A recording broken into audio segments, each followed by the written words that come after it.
Selamat sejahtera saya ucapkan kepada Profesor Madya, Dr. Khairi bin Arifin, selaku pensyarah bagi subjek HSM 3033, Sejarah Sosioekonomi Malaysia. Baiklah, nama saya Mas Lia Jimis, pemegang kad metrik D 2018 108 2558. Saya dari Etik 05 ISMP Bahasa Melayu semester 5. Baiklah, hari ini saya akan membentangkan tentang tajuk kumpulan kami, yaitu pengaruh kesultanan dalam perkembangan sosioekonomi masyarakat di negeri-negeri Melayu bersekutu, khususnya di negeri Perak. Negeri-negeri Melayu bersekutu, khususnya negeri Perak, merupakan sebuah negeri berdaulat berasal daripada Kesultanan Melayu Melaka, dan dikatakan asal-usul nama negeri Perak ini berasal daripada cerita anak panah Perak, putera Raja Merong Mahapudisat, yaitu pada putera raja tersebut sedang mencari sebuah tempat baru yang sesuai untuk dijadikan sebagai sebuah negeri. Dan pada suatu hari putera tersebut telah tiba di sebuah tasik dan telah memanah ke udara menggunakan anak panah perak tersebut, dan kemudian anak panah perak tersebut telah jatuh di sebuah pulau, dan pulau itu telah dinamakan sebagai Perak. Namun begitu, ada juga yang mengatakan bahwa asal-usul nama negeri Perak ini berasal daripada biji timah yang terdapat di kawasan tersebut yang sangat banyak. Yaitu apabila cahaya matahari memancar ke atas permukaan perak tersebut, ia pun berkelip-kelip dan berwarna putih seperti perak.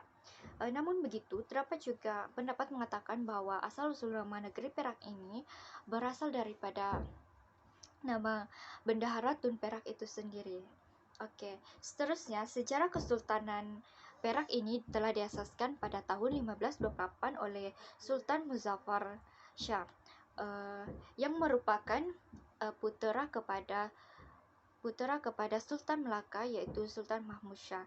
Sultan Muzaffar Shah ini telah memerintah Perak pada 1528 sehingga 1549. Oke, masyarakat di Perak ini merupakan masyarakat yang feudal, yaitu terdiri daripada dua golongan utama, yaitu golongan pemerintah dan juga golongan yang diperintah.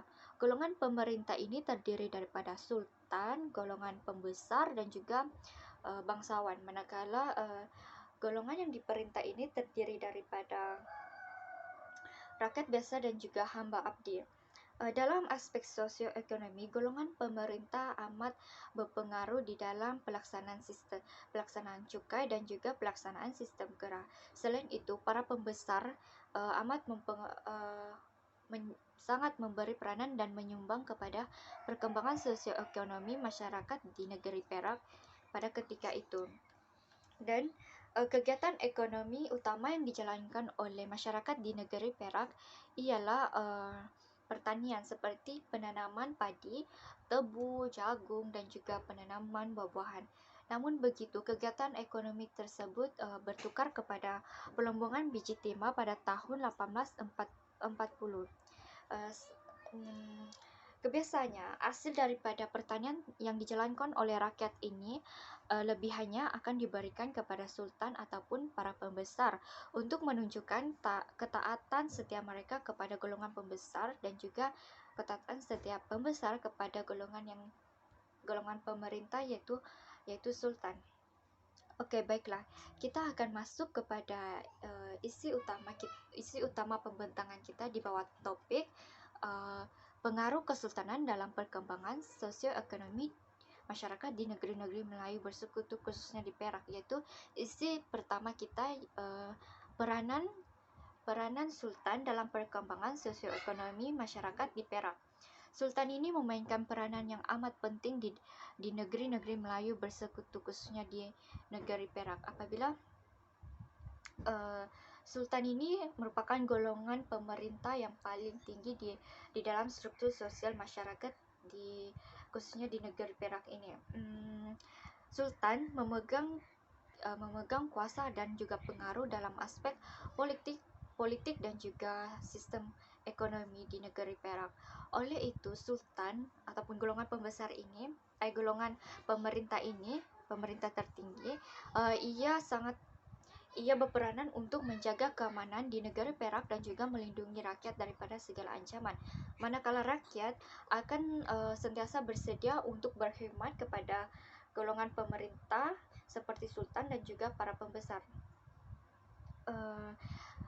Menurut keadaan ini ataupun situasi ini, kita dapat gambarkan bahwa sultan ataupun golongan pemerintah ini dengan rakyat, golongan yang diperintah amat bergantung antara satu sama lain, yaitu sultan ini memerlukan bantuan daripada sultan ataupun pembesar memerlukan bantuan daripada rakyat untuk menjalankan kegiatan ekonomi, manakala rakyat ini memerlukan bantuan ataupun sokongan daripada golongan pemerintah seperti sultan dan juga pembesar untuk menjaga keamanan negeri dan juga keamanan perpaduan di kalangan mereka supaya mereka dapat menjalankan kegiatan ekonomi dengan aman.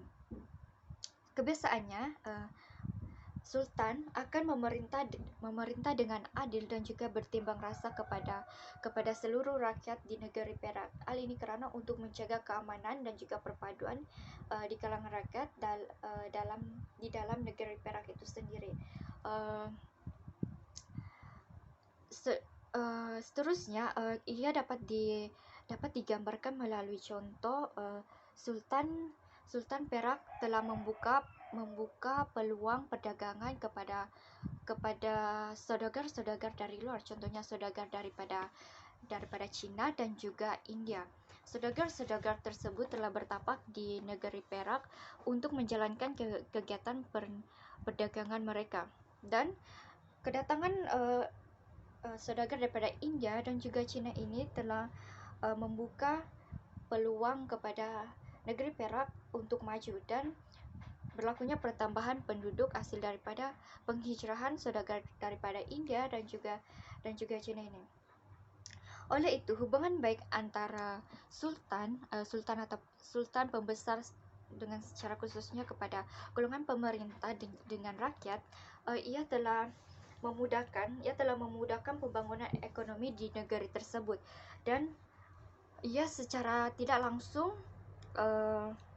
menggalakkan perkembangan ekonomi di kalangan rakyat karena sultan ataupun para pemerintah sentiasa menggalakkan rakyatnya untuk menjalankan kegiatan ekonomi. Oke, seterusnya kita akan beralih kepada isi kita yang kedua, yaitu dalam topik pengaruh kesultanan dalam perkembangan sosioekonomi masyarakat di negeri-negeri Melayu bersekutu, khususnya di Perak ini, yaitu isi kita yang kedua, pelaksanaan sistem KERA. Struktur masyarakat di negeri Perak ini terdiri daripada dua golongan utama, yaitu golongan pemerintah dan juga golongan diperintah, seperti yang kita bahaskan sebentar tadi. Golongan pemerintah ini terdiri daripada golongan sultan, para pembesar, dan juga golongan bangsawan khususnya. Manakala golongan diperintah ini terdiri daripada rakyat biasa dan juga hamba abdi. Sultan ini memainkan peranan yang amat penting di dalam pertumbuhan ekonomi masyarakat di negeri Perak. Dan kedudukan sultan berada dalam kedudukan yang paling tinggi dalam struktur masyarakat dan dipandang tinggi dan amat mulia. Oleh itu, sultan ataupun golongan pemerintah termasuk para pembesar ini bebas ataupun berkuasa untuk melaksanakan apa saja, seperti pelaksanaan sistem KERA. Di bawah pelaksanaan sistem KERA ini, rakyatnya terikat dengan sultan ataupun para pembesar, di mana rakyat akan mematuhi semua arahan daripada sultan ataupun para pembesar untuk menunjukkan ketaatan setia mereka kepada golongan pemerintah. Namun begitu, pelaksanaan sistem KERA ini mengecualikan orang atau rakyat yang berstatus lebih tinggi. Oleh itu, melalui pelaksanaan sistem KERA ini, antara arahan atau perintah yang dijalankan oleh golongan pembesar dan juga sultan seperti membina istana, membina jambatan, dan juga menjadi tentera kepada sultan ataupun para pembesar jika ia diperlukan. Oke, seterusnya, oleh itu rakyat sentiasa akan patuh dengan arahan yang diamanahkan kepada mereka tanpa memandang kewibawaan mereka sendiri. Seperti mereka hanya ikut arahan daripada sultan atau para pembesar itu saja, dan tanpa mempersoalkan, tanpa bercakap atau memberi respon kepada para pembesar itu, seperti saya tidak dapat melakukan itu dilarang sama sekali. Rakyat ini akan mengikut semua arahan dan tidak dikecualikan daripada apa-apa perintah, karena dalam konsep pelaksanaan sistem kera ini, golongan rakyat akan sentiasa memberi perkhidmatan dan juga membantu sultan ataupun para pembesar bila-bila masa sahaja. Seterusnya sultan ini juga berperanan dalam pentadbiran negeri dan selain menguasai sistem ekonomi, ia juga berkuasa ataupun menjadi pemerintah atau menjadi individu tertinggi dalam hal-hal keagamaan, kebudayaan, dan juga paling penting sekali hal-hal yang berkaitan dengan perluasan pengaruh dalam sistem ekonomi. Sebenarnya seterusnya, sebelum campur tangan British di negeri Perak ini, masyarakat negeri Perak menjalankan kegiatan ekonomi bercucuk tanam seperti yang kita bincangkan sebentar tadi. Antara kegiatan penanaman utama bagi masyarakat negeri Perak ini yaitu penanaman padi, penanaman ubi, dan juga jagung, selain daripada penanaman buah-buahan. Seterusnya, selain daripada aktiviti bercucuk tanam, mereka juga menjalankan kegiatan seperti menangkap ikan di sungai-sungai. Oleh itu, golongan rakyat tidak hanya bekerja untuk keperluan diri mereka sendiri ataupun keluarga, tetapi ia juga menjalankan kegiatan pertanian dan menangkap hasil sungai tersebut untuk para pembesar dan juga sultan, kerana mereka masih terikat dalam pelaksanaan sistem kera yang telah dijalankan oleh golongan pembesar dan juga golongan pemerintah. Oleh itu, kita dapat simpulkan di sini bahwa golongan rakyat biasa seperti golongan yang diperintah ini tidak bebas untuk menjalankan kegiatan ekonomi yang dijalankan mereka. Maksud saya di sini dari segi pengeluaran hasil itu, karena pengeluaran hasil pertanian mereka tidak hanya digunakan untuk, contohnya untuk kegiatan perdagangan atau perniagaan, tetapi sebahagian hasil daripada pertanian mereka tersebut ia akan diberikan kepada sultan dan juga golongan pembesar. Oleh hal yang demikian, ia menyebabkan tidak berlakunya perubahan status ekonomi atau status ekonomi rakyat itu kepada yang lebih tinggi, kerana mereka terikat dengan pelaksanaan sistem kera yang telah dijalankan. Oleh itu, ini dapat kita simpulkan bahwa rakyat itu sangat-sangat terikat dengan arahan dan juga perintah yang telah diamanahkan oleh sultan ataupun para pembesar kepada mereka. Oke, kita beralih kepada isi kita yang terakhir ataupun yang ketiga di bawah topik pengaruh kesultanan dalam perkembangan sosioekonomi masyarakat di negeri-negeri Melayu bersekutu di negeri Perak ini, yaitu peranan pembesar dari aspek ekonomi.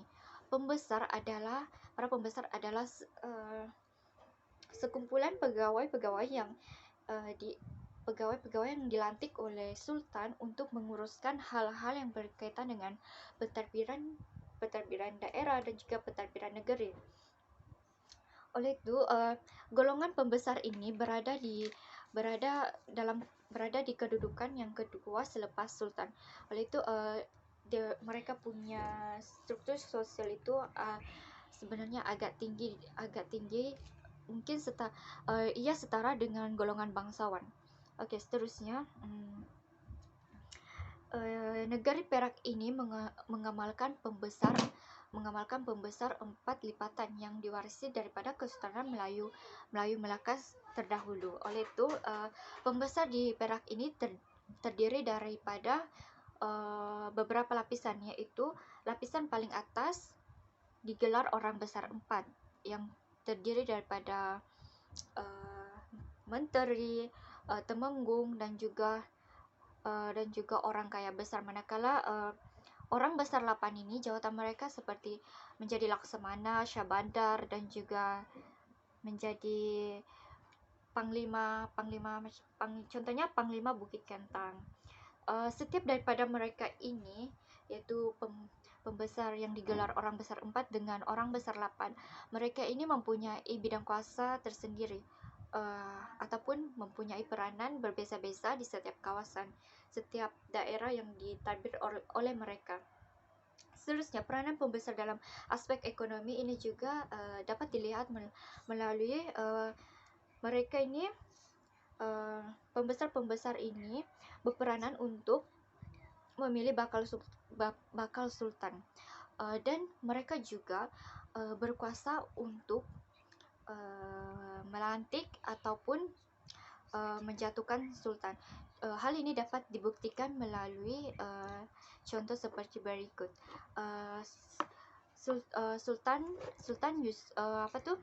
Raja Yusuf telah gagal menjadi pemerintah Perak pada 1874 disebabkan tidak mendapat sokongan daripada pembesar.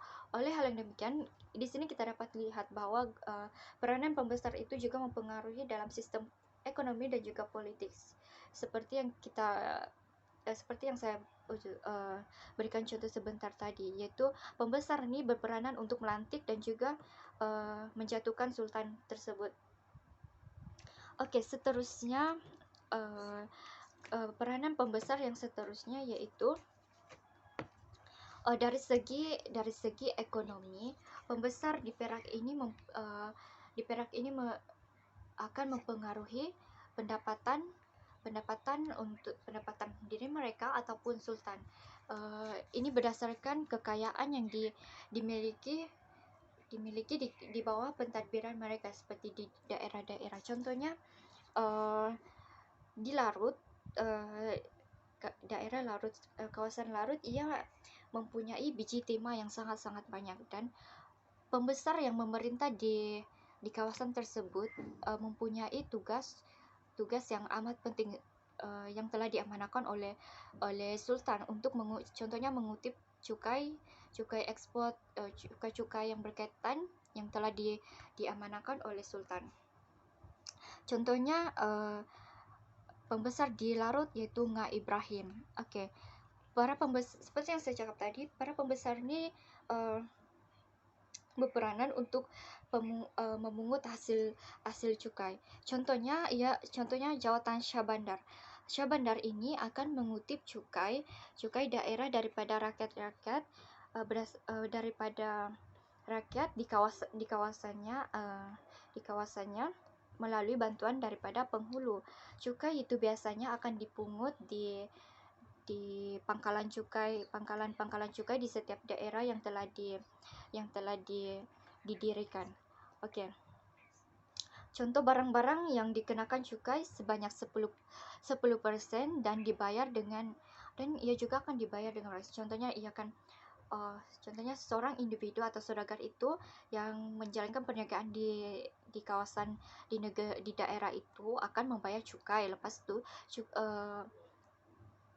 tu membayar cukai kepada pembesar. Lepas tu mereka akan berganti barang, macam sistem barter macam tu. Okey, seterusnya pembesar juga akan hasil kutipan cukai itu akan diberikan sebahagiannya kepada sultan sebagai tanda kesetiaan mereka. Contohnya di sini Sultan Perak dapat 6% daripada setiap bahara 400 paun biji timah yang diekspor dari daerah di Perak. Oke, selain daripada peranan pembesar yang saya huraikan sebentar tadi, pembesar juga berperanan dalam mengawasi hal-hal yang berkaitan di di kawasan perdagangan. Contohnya, uh, pembesar pembesar berperanan untuk mengawasi pedagang-pedagang dan juga hal ehwal pedagang asing, selain menyediakan tempat menyimpan barang untuk saudagar-saudagar asing yang berlabuh di negeri Perak. Contohnya, saudagar Cina, India, dan juga dari negara Asia yang lain. Oke, seterusnya, para pembesar juga berperanan untuk membekalkan tenaga buruh kepada sultan, seperti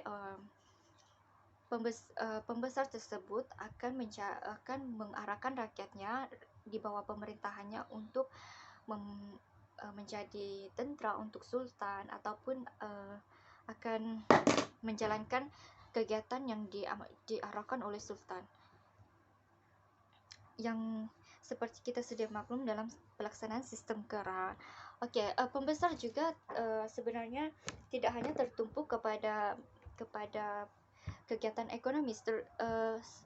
Pembesar juga menjalankan kerja-kerja sosial yang dia rasa dapat membantu rakyat-rakyatnya.